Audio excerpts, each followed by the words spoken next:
எதிர்மறையான மக்கள் இருக்கலாம்.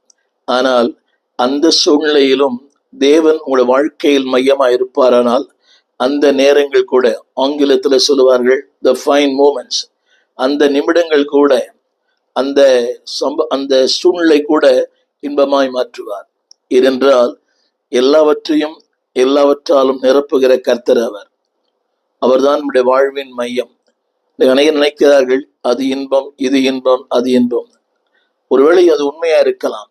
ஆனால் மெய்யான இன்பம் தேவன் உடைய வாழ்க்கையின் மையமாய் இருப்பது. நான் ஒவ்வொரு திருமணங்களிலே சொல்லுகிற ஒரு வார்த்தை, தேவனை மையமாய் வையுங்கள், உங்களை விளிம்பிலே வையுங்கள். தேவனை மையமாய் வைக்கும் போது every moments will be excellent.